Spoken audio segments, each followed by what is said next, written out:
दांतों को ब्रश तो हम सभी करते हैं, लेकिन इसका असल तरीका क्या है, कितनी मिनट के लिए करना चाहिए, एंगल कैसा होना चाहिए, ब्रश क्या हार्ड होना चाहिए, सॉफ्ट होना चाहिए और दिन में कितनी दफ़ा करना चाहिए, ये बड़े इंपॉर्टेंट सवाल हैं जिनका आपको हमेशा पता होना चाहिए। दांतों के लिए सबसे ज़रूरी चीज़ है कि दांत ब्रश करने के लिए जो आप ब्रश का इस्तेमाल करें वो 3 किस्म के ब्रश होते हैं। एक होते हैं सॉफ्ट, एक मीडियम होते हैं और एक हार्ड होते हैं। अगर आपके दांतों के ऊपर टाटर का ज़्यादा मसला है और आपके मसूड़े मज़बूत हैं, तो फिर आप हार्ड ब्रश का इस्तेमाल करें, जो कि अदरवाइज़ रिकमेंडेड नहीं है।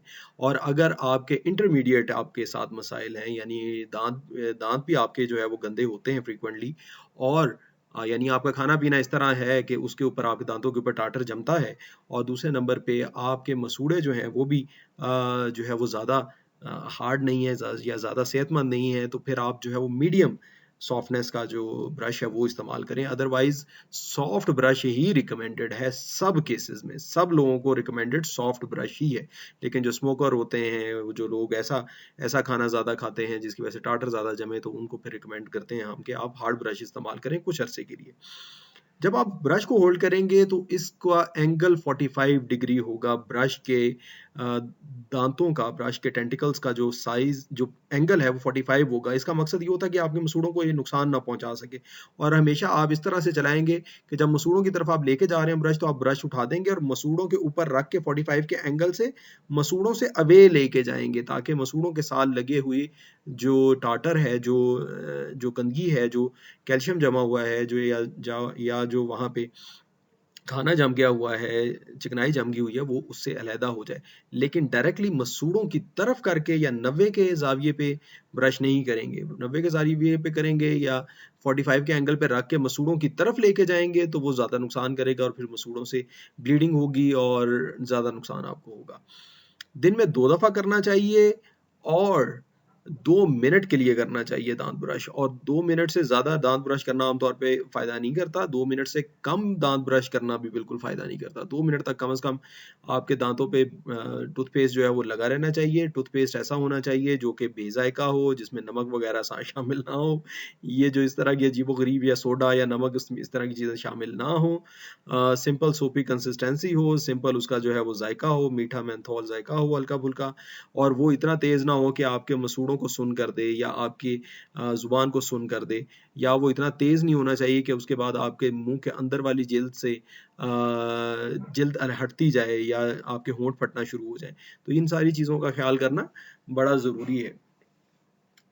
फिर आपने जब ब्रश करना है, तो आपने जो ब्रश के इवन बैक साइड पे लिखा होता है जी कि ये टंग क्लीनर है, आपने टंग ज़रूर क्लीन करनी है। टंग क्लीनिंग की कोई ख़ास वजह नहीं होती, और जो मेडिकेटेड आपसे बार-बार लोग जो है वो कमर्शियल में बता रहे हैं मेडिकेटेड, मेडिकेटेड, मेडिकेटेड, ये मेडिकेटेड कोई जो है चीज़ नहीं होती।